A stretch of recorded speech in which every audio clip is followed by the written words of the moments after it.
صحابہ، نبی پاک صلی اللہ علیہ وآلہ وسلم کے جان نثار، نبی اکرم صلی اللہ علیہ وآلہ وسلم کے شاگرد، نبی اکرم صلی اللہ علیہ وآلہ وسلم سے محبت کرنے والے، نبی پاک صلی اللہ علیہ وآلہ وسلم کی دیدار کے لیے ترسنے والے ثوبان رضی اللہ تعالیٰ عنہ کے متعلق آتا ہے، ایک دن مسجد نبوی کی طرف دوڑتا ہوا آیا، نبی اکرم صلی اللہ علیہ وسلم وضو فرما رہے اور ثوبان رضی اللہ تعالیٰ عنہ نبی اکرم صلی اللہ علیہ وسلم کو یوں برابر دیکھا جا رہا ہے، مستقل مسلسل یوں دیکھا جا رہا ہے۔ ثوبان کیا دیکھ رہے ہو؟ نبی اکرم صلی اللہ علیہ وآلہ وسلم کے صحابی نے عرض کیا، اللہ کے رسول، گھر میں تھا، آپ کی یاد آئی، بے چین ہوا، بے قرار ہوا، بے سکون ہوا، کہا مسجد کی طرف دوڑتا ہوا آیا اور دل نے چاہا کہ آپ کے دیدار سے اپنے آنکھوں کو ٹھنڈا کر دوں، لیکن اللہ کے رسول یہ پوچھنا، یہ عرض کر رہا ہوں کہ کل قیامت کے دن آپ پیغمبر ہیں، آپ سید المرسلین ہیں، آپ سید الاولین ہیں، آپ سید الثقلین ہیں، آپ کو اللہ جل جلالہ اعلیٰ مقام پر رکھیں گے، کل قیامت کے دن آپ کا دیدار ہمیں نصیب ہوگا کہ نہیں؟ صحابی کیا پوچھ رہے ہیں؟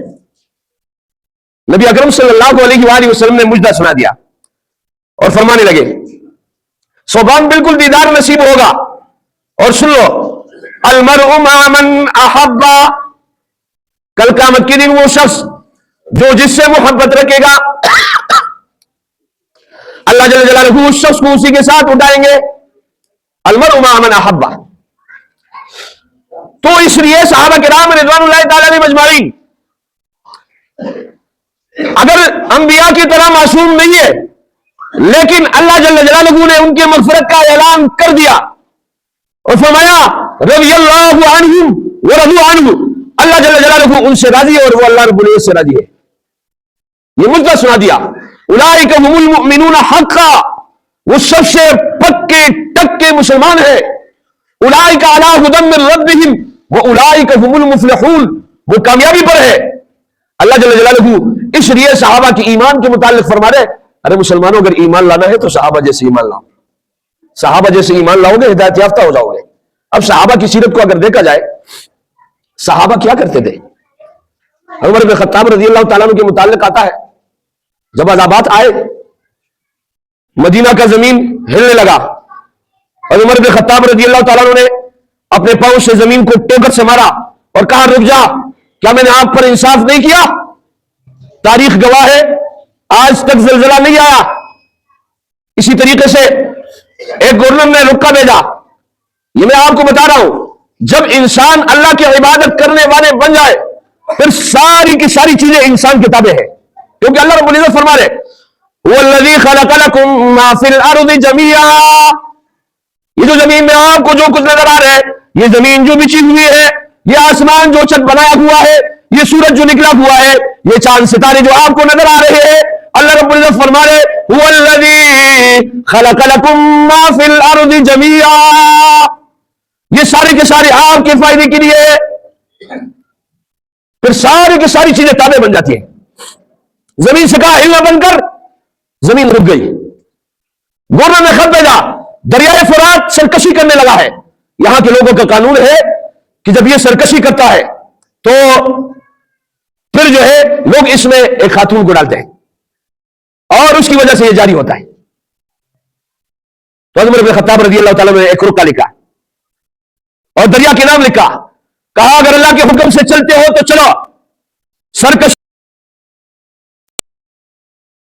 کوئی ضرورت نہیں ہے، اور گورنر سے کہا گیا کہ اس رکے کو دریائے فرات میں ڈال دو، یہ رکا جیسے ڈالا گیا اس کے بعد اس نے سرکشی نہیں کی، اس لیے تو معیار حق ہے، اس لیے اللہ رب العزت فرما رہے فَإِنْ آمَنُوا بِمِثْلِ مَا آمَنْتُمْ بِهِ فَقَدِ اهْتَدَوْا۔ میرا عزیز ساتھیو، مدینہ میں آگ آئی، عمر بن خطاب رضی اللہ تعالیٰ عنہ نے تمیم داری رضی اللہ تعالیٰ عنہ سے کہا یہ آگ جہاں سے نکلی ہے وہاں دھکیل دو اس کو، اور چادر کے ذریعے سے تمیم داری رضی اللہ تعالیٰ نے اس آگ کو دھکیلا دھکیلا دھکیلا دھکیلا دھکیلا یہاں تک کہ پہاڑ سے نکلی تھی اور پہاڑ میں واپس کر دیا۔ گل پلازا میں آگ لگی نا، کیا ہوا؟ سارے کے سارے لوگ راکھ بن گئے. قرآن کہتے ہیں اگر آپ ایک مسلمان کی زندگی کا سامان کرو گے گویا کہ آپ نے ساری کی ساری انسانیت کو جو ہے زندگی بخشی ہے. قرآن کہتا ہے وَمَنْ أَحْيَاهَا فَكَأَنَّمَا أَحْيَا النَّاسَ جَمِيعًا.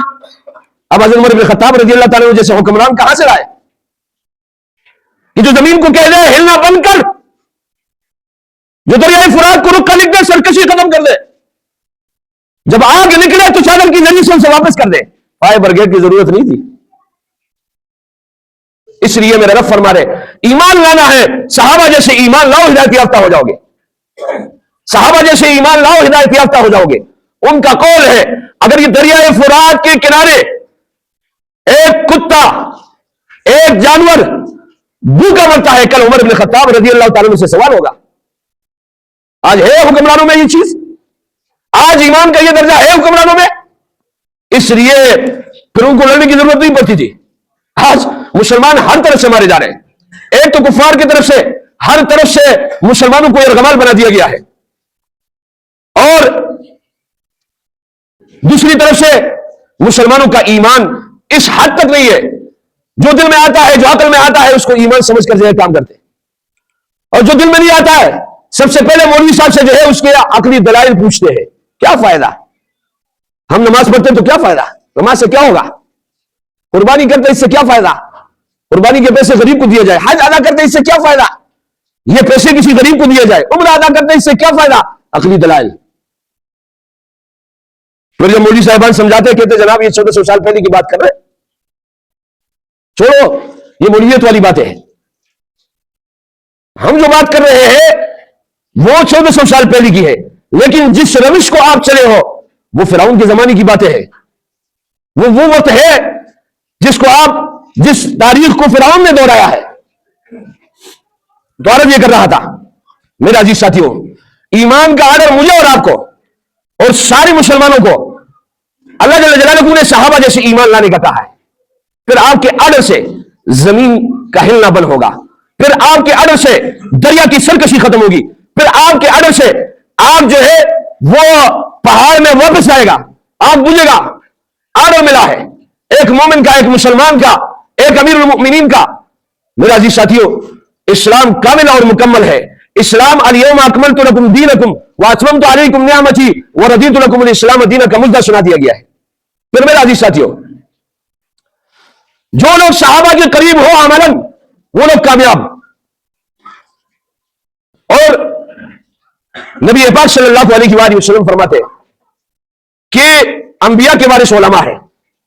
یہ عذابات 2000 کے بعد سے پوری پاکستان میں آئے جا رہے ہیں, اور ہم منبر سے درخواست کر لیں لوگوں کو رجوع اللہ کرو, رجوع اللہ کرو, اللہ کی طرف رجوع کر لو. لیکن کسی کو اس بات کی توفیق نہیں ہو رہی ہے. اب اللہ کی طرف رجوع کر لو. ہر جگہ عذابات آئے. میرے عزیز ساتھیوں اس سال میں ہم نے دیکھا کہ سوات میں بھی عذاب آیا, بنیر میں بھی آیا, چارسدہ میں بھی آیا, اور ہر جگہ ہر طرف سے عذاب آیا. کہ بادل پھٹے, پانی بہا, گاؤں کے گاؤں بہا لے گئے. لیکن اس کے بعد ہوا کیا, اس کے بعد علماء نے خدمت کی. ہم نے ایک شخص کو دیکھا جس کا نام ہے مفتی فضل غفور صاحب, اللہ جزائے خیر عطا فرمائے, آمین کہہ دو نا یار, اللہ ان کی زندگی میں برکت عطا فرمائے. اتنی بہترین ہے طریقے سے انہوں نے لوگوں کی خدمت کی کہ وہ اپنے غموں کو بھول گئے, اور جو گھر پانی بہا کر لگے الحمدللہ وہ تعمیر کر گیا. اور اس میں یہ نہیں دیکھا کہ یہ مسلمان ہے یا سکھ ہے یا ہندو ہے یا عیسائی ہے, بلا تفریق سب کی خدمت کی. اور عجیب بات یہ ہے کہ جن خدام کو لگایا تھا ان خدام کو ان گھروں کی صفائی میں 15 تولہ سونا ملتا ہے, اور امانت کے طور پر گھروں کو واپس کیا جاتا ہے. جس طالب علم کو سونا ملا تھا اس کا نام داؤد ہے, اور اتفاق سے میرا نام بھی داؤد ہے. لیکن ایک عجیب سی بات ہے کہ ایک مفتی صاحب ہے اور اس کو داؤد کے نام سے بڑا چڑ ہے. وہ کہتے ہیں جناب والا داؤد کہنا آسان ہے, عبد الودود کہنا مشکل ہے. میں داؤد کہنا اور عبد الودود کہنا یہ دونوں آسان ہے. اب شگفتہ جمانی صاحبہ نے جو ہے داؤد کا نام پارلیمنٹ میں لیا، 3 سال بعد اس کو جو ہے ہوش آیا کہ یہ تو میرا نام لیا ہے، اور یہ جو ہے عبد الودود کہنا مشکل ہے، لہذا انہوں نے داؤد کہہ دیا۔ مجھے بہت سارے لوگوں نے کہا اس پر آپ جو ہے نا کچھ بات کریں، میں نے کہا میں نہیں کرتا ہوں۔ اب جس کو سونا ملا ہے، سوات کا طالب علم ہے، اس کا نام داؤد ہے، اور 15 تولہ سونا انہوں نے جو ہے گھر والے کے حوالے کر دیا۔ اب میں مفتی صاحب سے درخواست کروں گا اس پر بھی جو ہے اپنا نام چسپا کر دے اور کہہ دینا کہ یہ تو مجھے ملا تھا، لہذا یہ نام میرا ہے۔ عبد الودود کو سونا ملا تھا 15 تولہ، اس نے جو ہے مطلب اس کو واپس کر دیا۔ عجیب بات ہے، عبد الودود مشکل، داؤد آسان، فلاں نے جو ہے میرا نام لیا تھا، لیکن اس لیے جو ہے اب یہ عبد الودود کہنا مشکل تھا اس کے لیے، اور داؤد کہہ دیا۔ اب سونے پر بھی جو ہے اپنا وہ کر دے، نام چسپا کر دے جناب والا کہ یہ مجھے ملا تھا اور میں نے جو ہے اس کو واپس کر دیا۔ مجھے اچھا نہیں لگ رہا تھا، لیکن پچھلے دفعہ انہوں نے جو ہے مدارس دینیہ پر بات کی اور مولانا کو مخاطب کر کے کہہ رہے کہ آپ کہتے ہیں مدارس دینیہ میں ہم نے طلبہ کی ایسی تربیت کی۔ چیلنج کرتے ہیں ہم، پارلیمنٹ کے لوگ جو ہے 45,000 کے لیے نہیں رک رہے، 11 آدمی ہاتھ کھڑا کرتے ہیں۔ یہ تو مدارس کی طلبہ کی تربیت ہے کہ الحمدللہ 15 تولہ سونا جو ہے وہ گھر والے کو واپس کر دیتے۔ یہ مولانا جو بات کرتے ہیں کہ ہم نے مدارس میں طلبہ کی یہ تربیت کی، یہ دلیل ہے۔ اور آپ نے کہاں سے پڑھا ہے؟ کیا جامعۃ الرشید جو ہے وہ مدرسہ نہیں ہے؟ کیا آپ کو مدارس کی تربیت سے جو ہے الرجی ہے؟ اور میں الحمدللہ مفتی فضل غفور صاحب مدرسے کا پڑھا ہوا ہے، اس نے جو ایڈمنسٹریٹر کا کام کیا، جس طریقے سے اس نے اس کو مینیج کیا سیلاب زدگان کو، اور ان کے بحالی کے لیے جو کام کیا، یہ پاکستان میں کوئی مثال پیش نہیں کر سکتے۔ ہم ڈیمانڈ کرتے ہیں، مطالبہ کرتے ہیں کہ مفتی فضل غفور صاحب کو 5 دن کے لیے گل پلازے کے رینیو کے لیے، گل پلازے کے آبادی کے لیے، بحالی کے لیے جو ہے لایا جائے انشاءاللہ العزیز۔ 5 دن میں وہ انشاءاللہ العزیز وہ اس گل پلازے کو دوبارہ جو ہے آپ عوام کے تعاون سے، مسلمانوں کے تعاون سے، لوگوں کے تعاون سے انشاءاللہ دوبارہ کھڑا کر دے گا۔ ہمارے پارلیمنٹ میں 45,000 روپے جو ہے اسپیکر اعلان کرتا ہے کہ 45,000 روپے ملے ہیں، جس صاحب کا ہو وہ مجھ سے کر لے جائے۔ 11 آدمی اس کے لیے کھڑے ہو گئے۔ وائے یہ 45,000 روپے 11 آدمی ہو گئے۔ 15 تولہ سونا کتنا ہوتا ہے؟ 1 تولہ آج کل 5 لاکھ روپے کا ہے۔ یہ مدارس کی تربیت بتا رہا ہوں، اٹھا کر گھر کے حوالے کیا جاتا ہے۔ پھر فضل غفور صاحب نے واقعہ سنایا کہ انعام کے طور پر گھر والے نے اس کو 10,000 روپے انعام دیا، کہا وہ 10,000 روپے میرے پاس جمع کرائے کہ یہ سیلاب زدگان کی امداد کے لیے آپ اپنے پاس رکھ لیں۔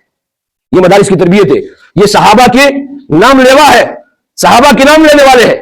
آج گل پلازا میں کہا جا رہا ہے جو ملبہ نکلا ہے اس میں سے 2 ٹرک جو ہے وہ ملبے میں کوپر تھا اور وہ غائب ہو چکا ہے۔ یہ ہے ہماری حالت۔ ہم کہتے ہیں مسلمان ہیں،